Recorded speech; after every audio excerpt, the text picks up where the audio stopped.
গৰম উঠিছে অলপ অকমান ঠাণ্ডা লগাই দিও নেকি ভাল লাগিব এটা মই বেলেগ ধৰণৰ হাত চাপৰি শিকাই থৈ যাওঁ আজি তোমালোকক মই এখন বেলেগ স্কুলত শিকিছিলো সেই হাত চাপৰিটো অকমান বৰষুণ আহি যাব কিন্তু হাত চাপৰিটো দিয়াৰ লগে লগে আহিব পাৰিবনে শিকিবানে তোমালোকে ঠিক আছে প্ৰথমে আমি হাতৰ তলুৱাত মই যেতিয়া কম তেতিয়া এতিয়া হোৱা নাই প্ৰথম হাতৰ তলুৱাত আমি এটা আঙুলিৰে আমি হাত চাপৰি বজাম এটা আঙুলিৰে তাৰ পিছত আমি দুটা আঙুলিৰে তাৰ পিছত তিনটা আঙুলিৰে তাৰ পিছত চাৰিটা আঙুলিৰে তাৰ পিছত পাঁচটা আঙুলিৰে আৰু লাষ্টত একদম হাত চাপৰি বজাম ঠিক আছে মোৰ লগত একেলগে হ'ব ফাৰ্ষ্ট 1 এটা আঙুলিৰে হাত চাপৰি বজোৱা এটা আঙুলিৰে সবে সবে সবে সবে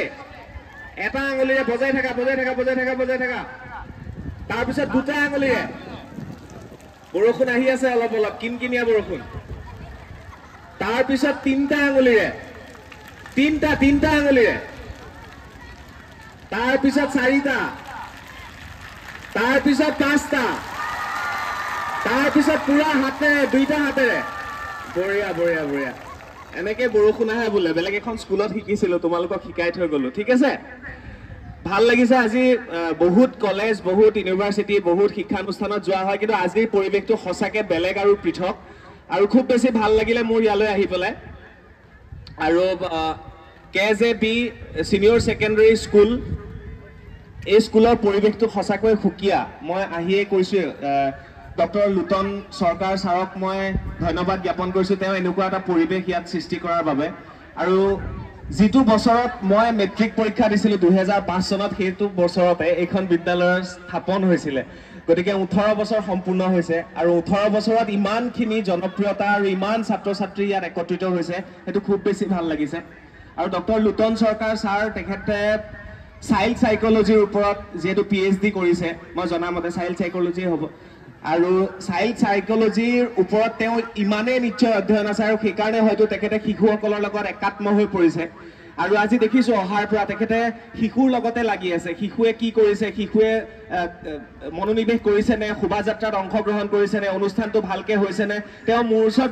বহিবলৈ তেখেতৰ সময়ই নাই কাৰণ তেওঁ ছাত্ৰ ছাত্ৰী আৰু শিশুৰ লগত ব্যস্ত হৈ আছে গতিকে মোক দেখি খুব ভাল লাগিছে যে চাইল্ড সাইকোলজিৰ ওপৰত PhD কৰা এজন শিক্ষক আৰু তেখেতে কেনে ধৰণে ছাত্ৰ ছাত্ৰীক আগবঢ়াই লৈ যাব লাগে তেওঁলোকৰ মানসিক শাৰীৰিক আৰু বৌদ্ধিক বিকাশৰ ক্ষেত্ৰত সেয়া নিশ্চয় ছাৰে খুব ধুনীয়াকৈ এখন বিদ্যালয় বা এই অনুষ্ঠান ভাগত শিকাবলৈ চেষ্টা কৰিছে আৰু তোমালোক সৌভাগ্যৱান যে তোমালোকে তেনে এগৰাকী শিক্ষক তেনে এগৰাকী অধ্যক্ষ আৰু তেনে এগৰাকী পৰিচালকৰ নেতৃত্বত তোমালোক আগবাঢ়ি গৈছা আৰু আজি ইয়াত 225 গৰাকী কীৰ্তি ছাত্ৰ ছাত্ৰীক সম্বৰ্ধনা জ্ঞাপন কৰিব গতিকে ইতিমধ্যে প্ৰায় 20 জন মানক কৰা হ'ল মাজে মাজে কৰি থাকিব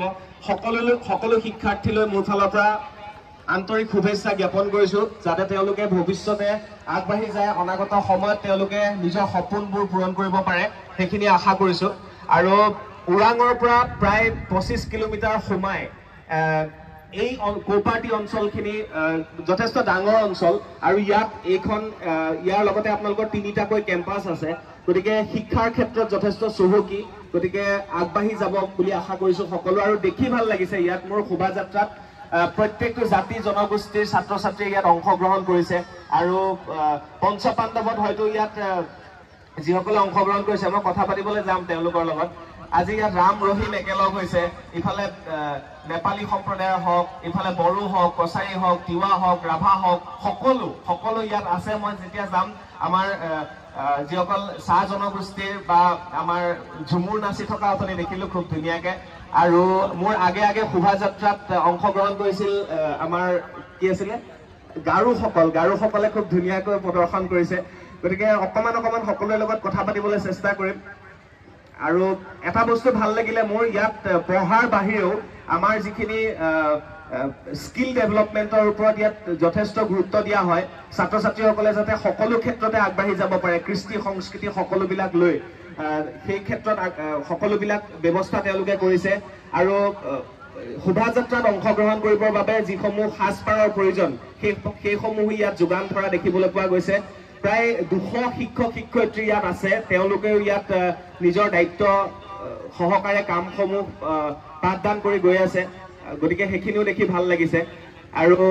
সাংবাদিকতা কৰাৰ ক্ষেত্ৰত মোৰ প্ৰায় 15 বছৰ হ'ল আৰু তেনে সময়তে মই আব্দুল কালাম ছাৰক এবাৰ লগ পাইছিলোঁ তেখেতৰ লগত এটা সৰু ইণ্টাৰভিউ কৰিছিলোঁ তেতিয়া তেওঁ বিভিন্ন সময়ত বিভিন্ন সুন্দৰ সুন্দৰ মন্তব্য আগবঢ়ায় তেওঁ কৈছিল যে আমাৰ শিশুসকলে দেশৰ ভৱিষ্যত বুলি তেওঁ বাৰে বাৰে কয় আৰু শিশুসকলক যথেষ্ট গুৰুত্ব দিয়ে পঢ়া শুনাৰ ক্ষেত্ৰত আগবাঢ়ি যোৱাৰ ক্ষেত্ৰত সদায় আমি প্ৰেজেন্টত থাকি জীয়াই থাকিব লাগে বুলি তেওঁ কয় ভৱিষ্যত আৰু পাষ্টৰ কথা ইমান ভাবিব নালাগে তোমালোকেও বৰ্তমান সময়টোত থাকি আগবাঢ়ি যাবা বুলি আশা কৰিছো বৰ বেছি দীঘলীয়া মই ইয়াত ভাষণ নিদিওঁ আৰু ইমান ধুনীয়া লাগিল ইয়ালৈ আহি আৰু কৌপাতি অঞ্চলটোৰ এই শিক্ষা প্ৰতিষ্ঠানখন যাতে সমগ্ৰ ভাৰতবৰ্ষ অসম উত্তৰ পূৰ্বাঞ্চলত যাতে বিয়পি পৰক তেওঁলোকৰ নাম সেইটোৱে আশা কৰিছো পুনৰবাৰ ডক্টৰ লুটন চৰকাৰ ছাৰলৈ মোৰ ফালৰ পৰা ধন্যবাদ জ্ঞাপন কৰিছো তেখেতে ইমান ডাঙৰ এটা অনুষ্ঠানৰ জন্ম দি যথেষ্ট শিক্ষক শিক্ষয়িত্ৰীক ইয়াত নিয়োজিত কৰিছে ছাত্ৰ ছাত্ৰীৰ ভৱিষ্যত গঢ়িছে গতিকে তেনে এগৰাকী শিক্ষকৰ স্বাস্থ্য ভালে থাকক সুস্থ হৈ থাকক সেইটোৱে আশা কৰিছো আৰু লগতে এইখন বিদ্যালয়ৰ অভিভাৱকসকলো আজি আহিছে তেওঁলোকো ইয়াত ওতঃপ্ৰোতভাৱে জড়িত হৈ পৰিছে তেওঁলোকে আজি ইয়াত জেং বিহু প্ৰদৰ্শন কৰিলে কেও ভাল লাগিলে গতিকে শিক্ষক ছাত্ৰ অভিভাৱক এই তিনি যেতিয়া একেলগ হয় তেতিয়া অনুষ্ঠান এটা সঁচাকৈ খুব ধুনীয়া হয় আৰু তেওঁলোকে সফলতাৰ দিশে আগবাঢ়ি গৈ থাকে আৰু এইখন বিদ্যালয়ত তেনেধৰণৰ এখন বিদ্যালয় য'ত একেখন খেলপথাৰত শিক্ষক ছাত্ৰ ছাত্ৰী আৰু অভিভাৱক একত্ৰিত হৈছে আৰু ইমান ডাঙৰ খেলপথাৰখনত গতিকে সেইটোৱে দেখি মোৰ ভাল লাগিছে আৰু এইখন আৰু বেছি আগুৱাই যাব মোৰ সেইটোৱে বিশ্বাস শেহতীয়াকে তোমালোকে ইয়াত চিনেমা হল আছে নাই তোমালোকৰ ওচৰত মঙ্গলদৈত আছে ন মোৰ এখন চিনেমা চলি আছে তোমালোকে গৈ চাবা কেতিয়াবা তাতে দীপলিনা আছে দীপলিনাইও অভিনয় কৰিছে আমিও কৰিছো সৰুকে অভিমন্যু বুলি চিনেমাখন চাবা তোমালোকে দেই কেতিয়াবা চাবা নে নাই আৰু মোক চিনি পাইছা জানো তোমালোকে নাই পোৱা চাগে নাই পোৱা মোৰ নামটো চক্ৰপাণি পৰাশৰ কি নামটো মই শুনাই নাই কি চক্ৰপাণি পৰাশৰ ঠিক আছে ওকে তেতিয়াহ'লে মই বেছি দীঘলীয়া নকৰো আমি তাতে অলপ কথা পাতিম ছাৰৰ লগতো কথা পাতিম তোমালোক থাকিবা আৰু ইফালে পেকেট লাঞ্চৰ ব্যৱস্থা কৰা হৈছে গতিকে পেকেট লাঞ্চো খাব লাগিব কি দিছে চাব লাগিব আমি কি খুৱাইছে আজি পেকেট লাঞ্চত ন আৰু বাৰ্তালাপ চাবা নাই তোমালোকে চোৱা নাই বাৰ্তালাপ মই ছাৰলৈ এটা অনুৰোধ থাকিলে ডক্টৰ লুটন চৰকাৰ ছাৰলৈ যিহেতু আমাৰ পডকাষ্টটো খুবেই জনপ্ৰিয় বাৰ্তালাপৰ পডকাষ্ট মই ছাৰক এদিন আমন্ত্ৰণ কৰিলো মোৰ ষ্টুডিঅ'লৈ আৰু ছাৰৰ লগত মই চাইল্ড সাইকোলজিৰ ওপৰত কথা পাতিবলৈ বিচাৰিম ছাৰক এদিন আমন্ত্ৰণ কৰিলো এই মঞ্চৰ পৰাই এদিন লৈ যাব ছাৰক ভাল লাগিব ছাৰৰ লগত এটা ইণ্টাৰভিউ কৰিলে ভাল লাগিব হয় নহয় পডকাষ্ট কৰিলে তোমালোকৰ প্ৰিন্সিপাল ছাৰৰ লগত হয়নে তো ছাৰক মোৰ ফালৰ পৰা আমন্ত্ৰণ থাকিলে ছাৰক লগ পাম ষ্টুডিঅ'ত ভাল লাগিব তো ধন্যবাদ জ্ঞাপন কৰিছো সকলোলৈকে শুভেচ্ছা জ্ঞাপন কৰিছো ভালে থাকা সকলোৰে ভাল হওক ধন্যবাদ